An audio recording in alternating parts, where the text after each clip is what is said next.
Hey guys! Today I'm going to talk about the Netflix show She's Gotta Have It.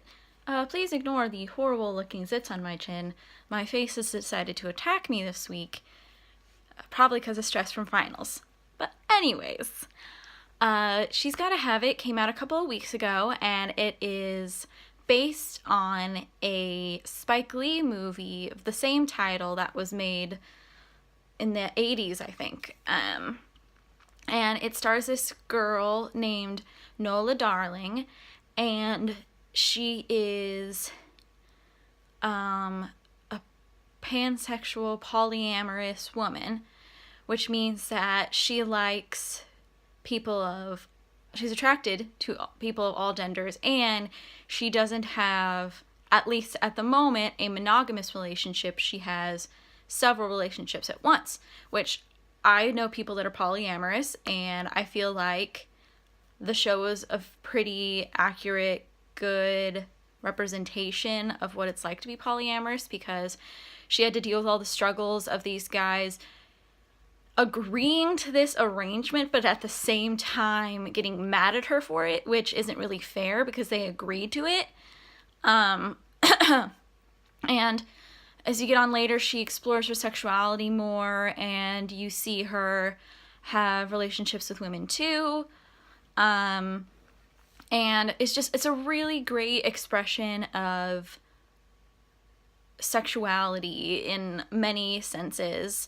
And it's also, from what I've read, because I'm not African American, so I can't attest to the African American experience, but from what I've read, the show is pretty accurate to what it's like to be African American in this current U.S. political climate and everything. They even have an episode where they talk about the results of the election and how it affected them and stuff.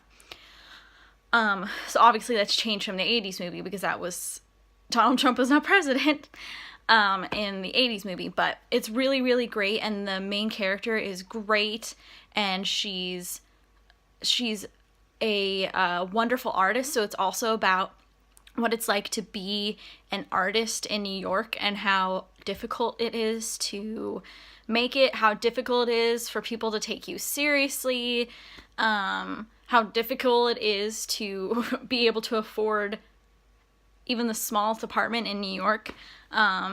There's just so much going on in that show, and the actress who plays Nola Darling is great. All of the guys she dates, the actors are really great at portraying the more intense personalities of all of them. All of her friends are really good and supportive of her. Her family is supportive of her. It's overall a really positive, open portrayal of a lot of different factors in this person's life. And I really, really liked it. I watched all of it in like 2 days, and it was really, really great. And it was like the cinematography was gorgeous. Like, even like the sex scenes in it were filmed in a really like cinematic, gorgeous kind of way. And it was just really, really great. I was happy to see a positive portrayal of polyamory, because there isn't a lot of positive portrayal of that in TV and movies and stuff like that. So I really, really appreciated it. If you liked the Spike Lee movie, if you would like to see an accurate portrayal of polyamory and pansexuality, and if you'd like to see an amazingly gorgeous African American woman who is one of the greatest painters I've seen, seriously, watch this show.